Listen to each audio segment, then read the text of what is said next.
Hello everyone. आज के class में हम बीपीएससी टीचर 3.0 और सच हम तक परीक्षा 2024 के लिए जीके जीएस और करंट अफेयर क्वेश्चन को कवर करेंगे जो आपके एग्जाम में 40 नंबर के पूछे जाते हैं और इसमें आपके प्रीवियस ईयर क्वेश्चन और नए क्वेश्चन को शामिल किया गया है जो आपके एग्जाम के लिए काफ़ी ज़्यादा क्रूशियल साबित होगा और आपके तैयारी में काफ़ी ज़्यादा मदद भी करेगा। तो चलिए शुरू करते हैं। उससे पहले आपको बता दें, अगर आप किसी भी सब्जेक्ट से तैयारी कर रहे हो, चाहे पेपर 1 हो, चाहे पेपर 2 या किसी भी क्लास से, सारे सब्जेक्ट का प्रैक्टिस सेट और नोट्स अवेलेबल है। लेने के लिए आप मुझे इस नंबर पे व्हाट्सएप कर सकते हैं जो कि सारे नोट्स आपके एनसीईआरटी और एससीईआरटी पे से है। चलिए शुरू करते हैं आज का पहला क्वेश्चन। संतोष ट्रॉफी डैश विजेता टीम को दिए जाने वाला पुरस्कार है। हॉकी, बास्केटबॉल, वॉलीबॉल या ऑप्शन डी फुटबॉल।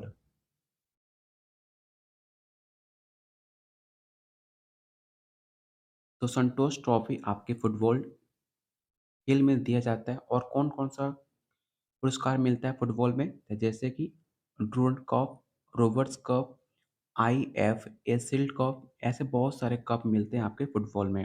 तो इसका राइट आंसर ऑप्शन आपका डी हो जाएगा। सेकंड क्वेश्चन काफ़ी इंपॉर्टेंट है। आपको बताना है कि भारत रत्न पाने वाले सर्वप्रथम भारतीय महिला कौन थी? इंदिरा गांधी, विजय लक्ष्मी पंडित, मदर तेरेसा या ऑप्शन डी लीला सेठ।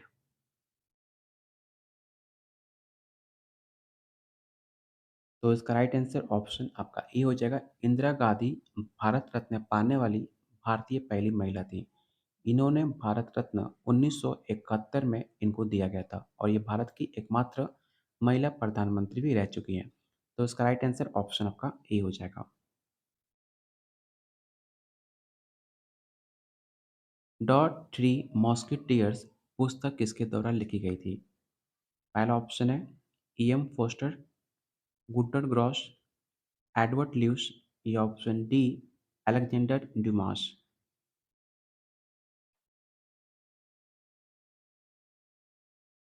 तो इसका राइट आंसर ऑप्शन आपका डी हो जाएगा। सन 1844 ईस्वी में अलेक्जेंडर ड्यूमास द्वारा लिखा गया फ्रेंच भाषा का उपन्यास द थ्री मॉस्केटियर्स एक ऐतिहासिक और रोमांचकारी उपन्यास माना जाता है। तो इसका राइट आंसर ऑप्शन आपका डी हो जाएगा। अगला क्वेश्चन है डैश भारत माता का चित्र पेंटिंग मूल रूप से डैश द्वारा बनाया गया था। आपको बताना है कि भारत माता का चित्र मूल रूप से किसके द्वारा बनाया गया था। अगला क्वेश्चन ऑप्शन है रविंद्रनाथ टैगोर, नंदलाल बोस, जामिनी राय या ऑप्शन डी अविंद्रनाथ टैगोर। ये सवाल आपके पेपर में पूछा जा चुका है तो याद रखिएगा।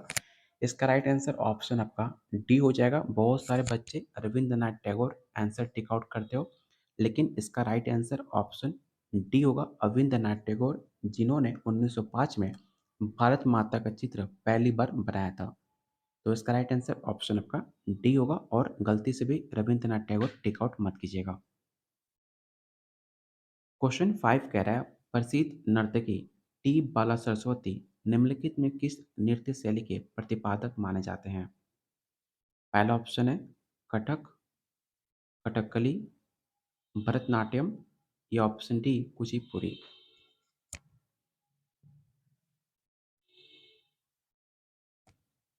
तो इसका राइट आंसर ऑप्शन आपका सी हो जाएगा। तमिलनाडु की तंजौर की बाला सरस्वती भरतनाट्यम नृत्य शैली की प्रतिपादक मानी जाती हैं। तो ऑप्शन सी आपका राइट आंसर होगा। निम्नलिखित में कौन सा पदार्थ ओजोन परत को नष्ट कर देता है? ये सवाल आपके प्रीवियस ईयर सवाल में पूछा जा चुका है। ऑप्शन है सिलिकॉन, सल्फर, कार्बन या ऑप्शन डी क्लोरीन।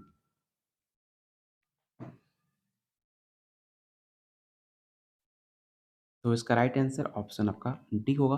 क्लोरीन जो है आपके ओजोन परत को नष्ट कर देता है। तो ऑप्शन डी आपका राइट आंसर होगा।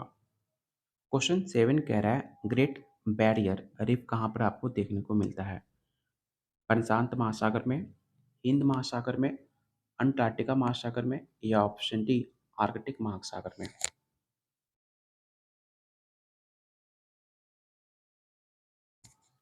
तो आपको पता होगा गैर बैरियर रीफ आपके प्रशांत महासागर के अंदर आपको देखने को मिलता है, जो आपके ऑस्ट्रेलिया के क्वींसलैंड के द्वीप के सहारे 2300 किलोमीटर लंबे क्षेत्र में फैला हुआ है। तो याद रखिएगा इसका राइट आंसर ऑप्शन आपका ए हो जाएगा। अगला क्वेश्चन, कंप्यूटर नेटवर्क प्रणाली के संक्षिप्त रूप LAN में अक्षर एल इनमें किसके लिए प्रयुक्त किया जाता है? मतलब जो आपका एल वर्ड है किसके लिए आपका स्टैंड करता है, आपको ये बताना है। चलिए ऑप्शन देख लेते हैं। ऑप्शन है लोकल, लोअर, लिस्ट या ऑप्शन डी लेवल। तो सबसे पहले आपको पता होना चाहिए कि LAN का फुल फॉर्म क्या होता है। तो याद रखिएगा लोकल एरिया नेटवर्क। तो L4 आपका लोकल होगा, तो ऑप्शन ए आपका राइट आंसर होगा। हमारे शरीर की कौन सी कोशिकाएं लोकप्रिय रूप से मानव शरीर के सैनिक कहलाती है? ये सवाल आपके प्रीवियस ईयर क्वेश्चन का पूछा हुआ सवाल है, इसे आप जरूर याद रखना कि हमारे शरीर में कौन सी कोशिकाएं लोकप्रिय रूप से मानव शरीर के सैनिक के नाम से जाना जाता है। पहला ऑप्शन है ईओसिनोफिल्स, श्वेत रक्त कोशिकाएं, लाल रक्त कोशिकाएं या ऑप्शन डी बेसोफिल्स।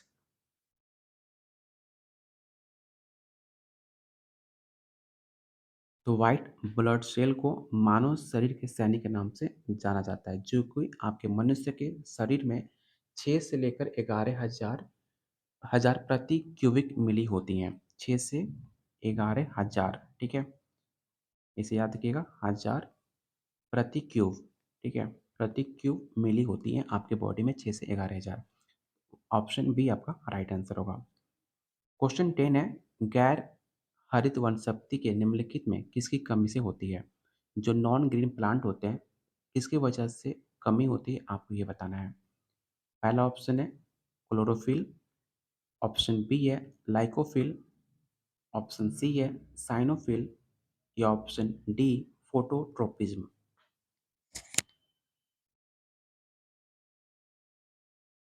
तो पत्तियों द्वारा हरा रंग क्लोरोफिल के प्रेजेंट के कारण माना जाता है। तो इसका राइट आंसर ऑप्शन आपका ए हो जाएगा। अगर पत्तियों को क्लोरोफिल ना मिले तो पत्तियां जो होती हैं आपकी सूख जाती हैं, इसीलिए क्लोरोफिल होना काफ़ी ज़्यादा इंपॉर्टेंट होता है आपके ग्रीन प्लांट के लिए। सोडियम क्लोराइड का रासायनिक सूत्र क्या है? ये भी सवाल आपके प्रीवियस ईयर क्वेश्चन में पूछा जा चुका है, तो आसानी से इसका आंसर आप बता सकते हो।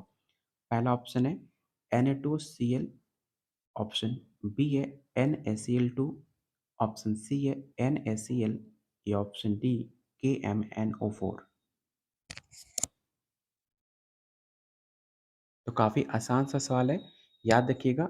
सोडियम क्लोराइड का रासायनिक सूत्र NaCl होता है। ऑप्शन सी आपका राइट आंसर होगा। जो समुद्र जल में आपका 75% सोडियम क्लोराइड आपको देखने को मिलता है आपके समुद्र में, 75%, जो आपके शरीर को बहुत सारे मेटाबॉलिक रिएक्शन से इसको नियंत्रण करता है, उसको बचाता है। क्वेश्चन 12 है, एक विद्युत धारा हमेशा एक डैश क्षेत्र का उत्पादन करती है। पहला ऑप्शन है अस्थिर, ऑप्शन बी है बहुमुखी, ऑप्शन सी गतिज या ऑप्शन डी चुंबकीय। तो एक विद्युत प्रवाह रासायनिक हीटिंग और चुंबकीय प्रभाव पैदा कर सकता है, इसलिए इसका राइट आंसर ऑप्शन आपका डी होगा। अगला क्वेश्चन आपके प्रीवियस ईयर क्वेश्चन में पूछा गया था कि महासागर की गहराई को मापने के लिए किस उपकरण का प्रयोग किया जाता है।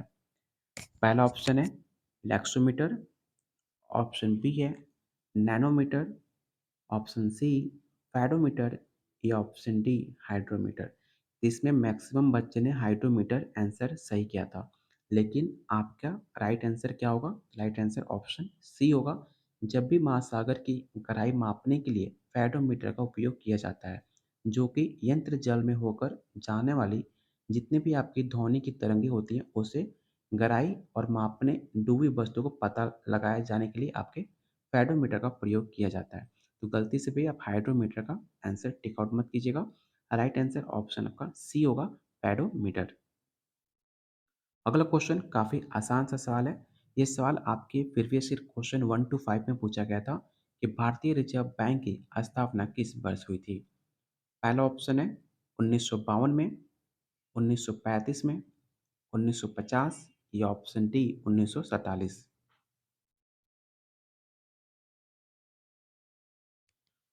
तो भारतीय रिजर्व बैंक की स्थापना भारतीय रिजर्व बैंक अधिनियम 1934 के प्रावधानों के अनुसार 1 अप्रैल 1935 को स्थापना दिवस मनाया जाता है, जो कि बैंक का केंद्रीय कार्यालय कोलकाता में स्थापित किया गया था, लेकिन 1937 में इसे कोलकाता से मुंबई चेंज कर दिया गया, मतलब ट्रांसफ़र कर दिया गया।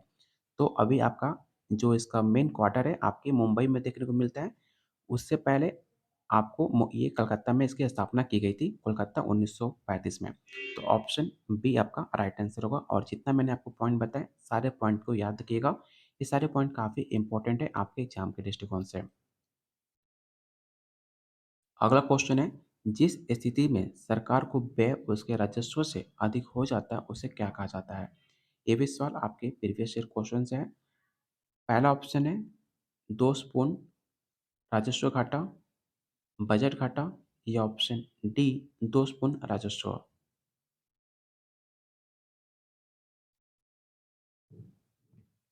तो जिस सिचुएशन में सरकार का जो व्यय होता है उसके राजस्व से अधिक हो जाए तो उसे बजट घाटा कहते हैं। तो ऑप्शन सी आपका राइट आंसर होगा। अगला क्वेश्चन काफ़ी आसान सा सवाल है। ये भी सवाल आपके 1 to 5 में पूछा गया था कि सागर माता किसका नेपाली नाम है? पहला ऑप्शन है माउंट एवरेस्ट का, मकालू का, ऑप्शन बी है, ऑप्शन सी है लोटस से या ऑप्शन डी कंचनजंगा। तो आपको पता होगा कि इसका राइट आंसर ऑप्शन आपका ए हो जाएगा। सागर माता को नेपाली में जो माउंट एवरेस्ट है, नेपाली में इसको सागर माता के नाम से जाना जाता है। तो ऑप्शन इसका ए राइट आंसर हो जाएगा। चलते हैं अगले क्वेश्चन पे, लेकिन उससे पहले अगर आप चाहते हो डेली आपको ऐसे जेके जीएस और करंट अफेयर का क्वेश्चन कराया जाए जो आपके एग्जाम में 40 नंबर का पूछा जाता है, तो वीडियो को लाइक शेयर करना बिल्कुल मत भूलिएगा। अपने दोस्तों में, अपने ग्रुप्स में जितने लोग वीडियो देख रहे हो सबसे पहले वीडियो को लाइक कर दीजिए। और अभी तक आपने चैनल को सब्सक्राइब नहीं किया है तो चैनल को जरूर सब्सक्राइब कर लीजिएगा और इसका पीडीएफ डाउनलोड करने के लिए टेलीग्राम चैनल जरूर ज्वाइन कर लीजिएगा, जिसका लिंक डिस्क्रिप्शन बॉक्स में और कमेंट बॉक्स में दिया गया है। चलिए चलते हैं अगले क्वेश्चन पे। अगला क्वेश्चन है, नील नदी निम्नलिखित में किस देश में बहने वाली नदी नहीं है? आपको नहीं है बताना है, इसे ध्यान रखिएगा। पहला ऑप्शन है केन्या, ऑप्शन बी है मिस्र, ऑप्शन सी है अल्जीरिया या ऑप्शन डी तंजानिया। तो आपको पता है कि विश्व का सबसे लंबा नदी कौन है? तो हम बचपन से पढ़ते आ रहे हैं कि विश्व का सबसे बड़ा लंबी नदी आपके नील नदी को माना जाता है, जो कि आपके अफ्रीका की सबसे बड़ी झील विक्टोरिया से निकलकर सहारा मरुस्थल के पूर्वी भाग को पार करती हुई उत्तर में भूमध्य सागर में जाकर गिरती है। तो इसका राइट आंसर ऑप्शन आपका सी हो जाएगा। अल्जीरिया आपके बहने वाली नदी नहीं है। जो आपका नील नदी है वो अल्जीरिया को टच नहीं करती है, मतलब अल्जीरिया से नहीं बहती है। बात की जाए केन्या की तो मिस्र और तंजानिया से आपकी नील नदी बहती है। तो ऑप्शन इसका सी राइट आंसर होगा, अल्जीरिया। क्वेश्चन 18 है, पृथ्वी पर सबसे शुष्क स्थान कौन सा देश में है? पहला ऑप्शन है केन्या, चिली, कांगो या ऑप्शन डी लिबिया। तो इसका राइट आंसर ऑप्शन बी हो जाएगा। चिली दक्षिण अमेरिका में एंडीज पर्वत और प्रशांत महासागर के बीच लंबा और संकरा देश माना जाता है, जो कि जलवायु में इसमें विविधता भी देखने को मिलती है। तो इसका राइट आंसर ऑप्शन आपका बी हो जाएगा, चिली। भारत का एकमात्र सक्रिय ज्वालामुखी कौन सा है? पहला ऑप्शन है नारकोंडम द्वीप, बैरन द्वीप, ऑप्शन सी है बारातांग द्वीप या ऑप्शन डी डेक्कन द्वीप। इस क्वेश्चन को याद रख लीजिएगा क्योंकि ये सवाल काफ़ी इंपॉर्टेंट है। कई बार आपके अलग अलग पेपर में पूछा जा चुका है 2023 में। और आपको भारत का एकमात्र सक्रिय ज्वालामुखी कौन सा है, तो याद रखिएगा बैरन द्वीप। ठीक है, जो आपके अंडमान निकोबार के पास देखने को मिलता है। तो ऑप्शन इसका बी राइट आंसर होगा। और इस क्वेश्चन को रट्टा मार लीजिएगा, याद रखिएगा क्योंकि सवाल आपके पेपर में पूछा जा सकता है। क्वेश्चन 20 है, चंद्रमा के अध्ययन को क्या कहा जाता है? पहला ऑप्शन है सेनोलॉजी, कॉस्मोलॉजी, इरोडोलॉजी या ऑप्शन डी प्लेनेटोलॉजी। जिस चंद्रमा के बारे में अध्ययन किया जाए उसे सेनोलॉजी के नाम से जाना जाता है। कॉस्मोलॉजी किसको कहते हैं? तो ब्रह्मांड के बारे में अध्ययन करना कॉस्मोलॉजी कहलाता है।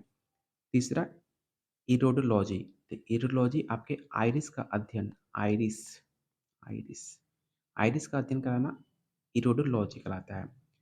चौथा आपका बचा प्लेनेटोलॉजी, तो ये ग्रहों का अध्ययन, जब आप ग्रहों का अध्ययन करते हो उसको प्लेनेटोलॉजी कहते हैं। उम्मीद करता हूँ आपको सारा पॉइंट क्लियर हो गया होगा। इससे याद रखिएगा ये सवाल आपके एग्जाम में पूछा जा सकता है। तो ऑप्शन ए आपका राइट आंसर होगा। क्वेश्चन 21 कह रहा है माई एक्सपेरिमेंट विथ ट्रूथ नामक पुस्तक किसके द्वारा लिखी गई है? काफ़ी फेमस बुक है। पहला ऑप्शन है हरवंश सिंह, सत्यजीत रे, अटल बिहारी वाजपेयी या ऑप्शन डी एम के गांधी। तो याद रखिएगा माई एक्सपेरिमेंट विथ ट्रूथ सत्य का प्रयोग पर आधारित राष्ट्रपिता महात्मा गांधी की आत्मकथा है। ये आत्मकथा उन्होंने गुजराती में लिखी थी। याद रखिएगा ऑप्शन डी आपका राइट आंसर होगा। से अगला क्वेश्चन है डैश साम्राज्य के शासनकाल को भारतीय सभ्यता का स्वर्ण युग कहा जाता है। आपको बताना है कि शासनकाल साम्राज्य के शासनकाल में भारतीय सभ्यता को किस काल को स्वर्ण युग के नाम से जाना जाता है, मतलब गोल्डन एज के नाम से जाना जाता है। पहला ऑप्शन है बुद्ध, हर्ष, गुप्त या ऑप्शन डी पोरस।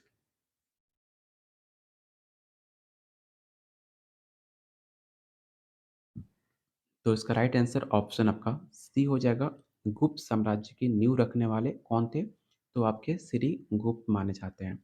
श्री गुप्त ने 275 ईस्वी में गुप्त वंश की स्थापना करी थी, जो कि मौर्य काल के बाद गुप्त काल को ही भारतीय इतिहास में गोल्डन एज के नाम से जाना जाता है। तो ऑप्शन सी आपका राइट आंसर हो जाएगा। अगला क्वेश्चन आपके प्रीवियस ईयर क्वेश्चन में पूछा जा चुका है कि पानीपत की दूसरी लड़ाई कब लड़ी गई थी? 1556 में, 1549 में, 1578 में या ऑप्शन डी 1590 में। तो आप लोग इसे याद रखिएगा कि नवंबर 1556 में पानीपत के द्वितीय युद्ध दिल्ली से उत्तर भारत पे शासन कर रहे सम्राट हेमचंद्र विक्रम द्वितीय और मुगल शासक अकबर के सेनापतियों के बीच लड़ा गया था।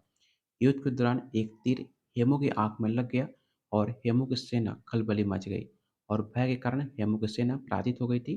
तो ऑप्शन ए आपका राइट आंसर होगा। अगला क्वेश्चन आपके प्रीवियस ईयर क्वेश्चन है भारत का सबसे पहला समाचार पत्र कौन सा है? काफ़ी आसान सा सवाल है। ये सवाल आपके 1 to 5 में पूछा गया था। ऑप्शन है Bombay gazette, Bengal gazette, Bombay Times या ऑप्शन डी हिंदुस्तान टाइम्स।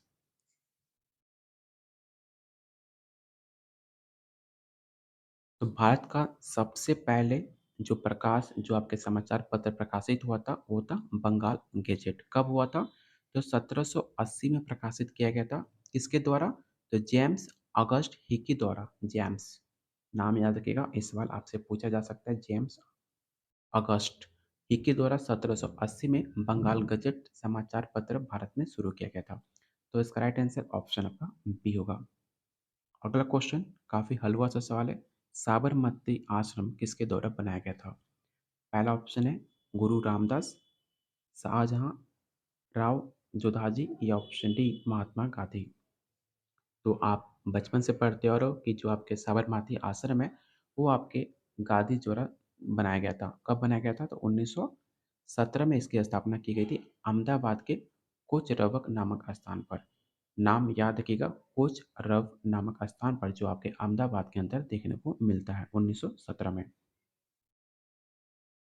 अगला क्वेश्चन है, टोटल हम 35 क्वेश्चन करेंगे, ठीक है? तो आप 35 क्वेश्चन तक बने रहिएगा क्योंकि ये सारे सवाल आपके एग्जाम के दृष्टिकोण से काफ़ी महत्वपूर्ण है। अभी तक हमने 25 क्वेश्चन कर लिए, बस और 10 क्वेश्चन करने हैं। तो जो हम आपके एग्ज़ाम के लेकर काफ़ी ज़्यादा इम्पोर्टेंट होने वाला है। अगला क्वेश्चन है, भारतीय संविधान की निम्नलिखित में कौन-सा अनुच्छेद किसी भी सरकारी कार्यकाल में रोज़गार में भेदभाव का निषेध करता है? आर्टिकल 15, आर्टिकल 16, आर्टिकल 14 या ऑप्शन डी आर्टिकल 12। तो भारतीय संविधान का आर्टिकल 16 लोक नियोजन के विषय में अवसर की समता समानता की बात करता है। तो ऑप्शन बी आपका राइट आंसर होगा और ये आर्टिकल याद रखिएगा क्योंकि आर्टिकल से सवाल हमेशा आपके एग्जाम में पूछा जाता है। आर्टिकल 14 क्या बताता है? तो आर्टिकल 14 आपका समाज समता के बारे में बताया जाता है। आर्टिकल 15 आपके धर्म के हद मतलब धर्म के बारे में बताता है आर्टिकल 15। तो ये सारे आर्टिकल आप याद रखिएगा। इस आर्टिकल से हमेशा आपके पेपर में 2 से 3 सवाल हमेशा देखने को मिलते हैं। तो इसका राइट आंसर क्या होगा? ऑप्शन बी आपका राइट आंसर होगा। क्वेश्चन 27 है, भारत के इनमें किस राष्ट्रपति ने उपराष्ट्रपति का पदभार नहीं संभाला था? आपको बताना है कि भारत में ऐसे कौन से राष्ट्रपति थे जिन्होंने उपराष्ट्रपति का पदभार कभी नहीं संभाला? Doctor Zakir Hussain, option B है वाह गिरी वेंकट गिरी या ऑप्शन सी आर वेंकटरमन या ऑप्शन डी ज्ञानी जैल सिंह।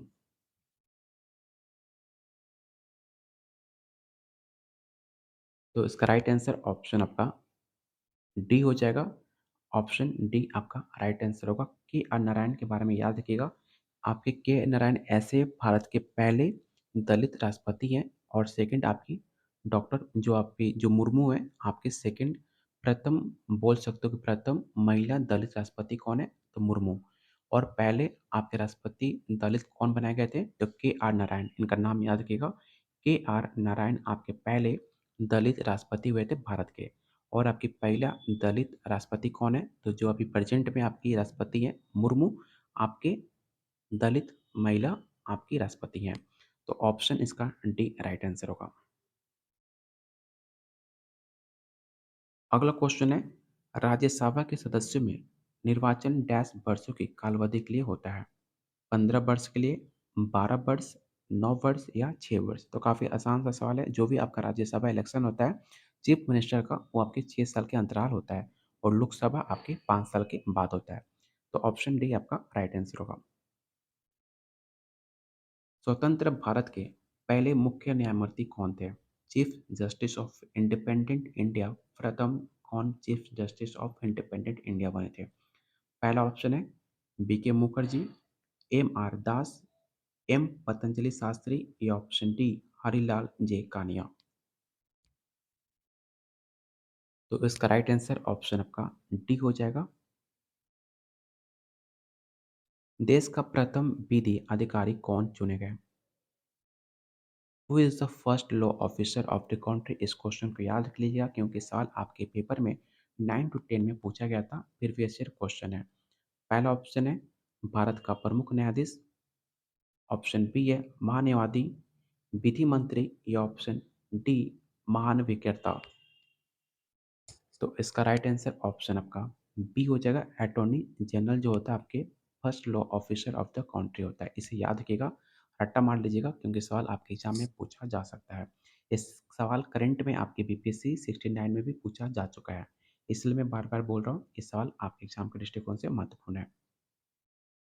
क्वेश्चन 31, 24, 25 जनवरी 2023 को किस राज्य ने वार्षिक ऑरेंज फेस्टिवल 2023 का तीसरा संस्करण आयोजित किया था?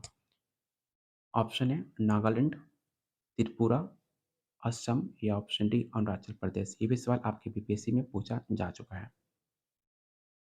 तो याद रखिएगा, 24-25 जनवरी 2023 को नागालैंड राज्य के वार्षिक ऑरेंज फेस्टिवल 2023 में आयोजन किया गया था, जो कि नागालैंड द्वारा इसका तीसरा संस्करण माना जाता है। तो ऑप्शन ए आपका राइट आंसर होगा। अगला क्वेश्चन है, जनवरी 2023 में भारतीय नौसेना का सबसे बड़ा युद्ध अभ्यास ट्रोपिक कहाँ पे आयोजन किया गया था? इस सवाल को रट्टा मार लीजिएगा क्योंकि सवाल आपके बीपीएससी 69 में भी पूछा जा चुका है।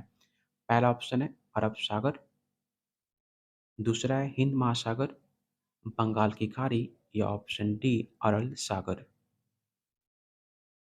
तो जनवरी 2023 में भारतीय नौसेना का सबसे बड़ा युद्ध अभ्यास ट्रोपेक्स 2023 का आयोजन हिंद महासागर में किया गया था। तो ऑप्शन बी आपका राइट आंसर होगा। अगला क्वेश्चन है, 25 जनवरी 2023 को हिमाचल प्रदेश द्वारा 53वां स्थापना दिवस मनाया गया। इस राज्य की स्थापना किस वर्ष की गई थी? ये सवाल आपके प्रीवियस ईयर क्वेश्चन में पूछा जा चुका है। पहला ऑप्शन है 1970, 1971, 1972 या ऑप्शन डी 1973।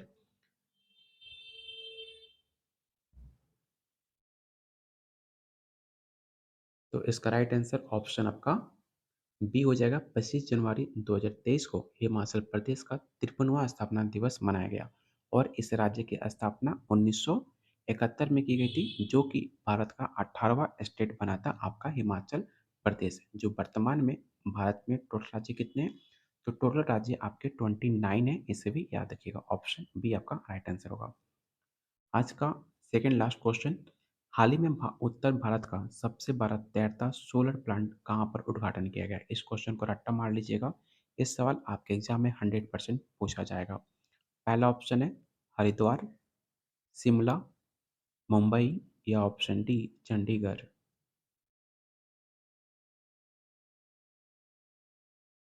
तो हाल ही में उत्तर भारत का सबसे बड़ा तैरता सोलर प्लांट उद्घाटन आपके चंडीगढ़ में किया गया था और चंडीगढ़ आपका एक यूनियन टेरेटरी स्टेट माना जाता है, इसे भी याद रखिएगा। और इसका उद्घाटन चंडीगढ़ के प्रशासक और पंजाब के राज्यपाल बनवारी लाल के द्वारा किया गया था। तो ऑप्शन डी आपका राइट आंसर होगा। और आज का लास्ट क्वेश्चन रहेगा, आपको बताना है कि जनवरी 2023 में आईसीसी अवार्ड 2022 के लिए किस सर्वश्रेष्ठ टी20 खिलाड़ी को चुना गया है? पहला ऑप्शन है रिजवान, सूर्य कुमार यादव, बेन स्टोक्स या ऑप्शन डी इनमें से कोई नहीं। तो काफ़ी आसान सा सवाल है। आपके फेवरेट सूर्य कुमार यादव टी20 का काफ़ी खतरनाक बैट्समैन सूर्य कुमार यादव को आईसीसी द्वारा 2022 के लिए सर्वश्रेष्ठ खिलाड़ी चुना गया। तो ऑप्शन इसका राइट आंसर क्या होगा? Option B. रिजवान को टॉप मतलब जो आवाज़ चुना गया वो आपके 50-50 में वर्ष का सर्वश्रेष्ठ खिलाड़ी चुना गया था। आप मैं यहाँ पर लिखता हूँ टी20 सूर्य कुमार यादव, रिजवान 50-50 में और बेन स्टोक आपके टेस्ट में सबसे बेस्ट खिलाड़ी चुना गया था, इसे याद रखिएगा। तो ऑप्शन बी आपका राइट आंसर हो जाएगा। मैंने आज के वीडियो में टोटल मैंने आपको 35 क्वेश्चन कराए। आपको बताना है कि आपने 35 में कितने क्वेश्चन राइट अटेम्प्ट करे। आप लोग सारे लोग कमेंट बॉक्स में अपना स्कोर बताइएगा और 35 क्वेश्चन आपके एग्जाम के दृष्टिकोण से काफ़ी ज़्यादा महत्वपूर्ण था। तो सारे क्वेश्चन को अंत तक देखिएगा, कोई क्वेश्चन मिस मत कीजिएगा, नहीं तो बाद में आपको पछताना पड़ सकता है।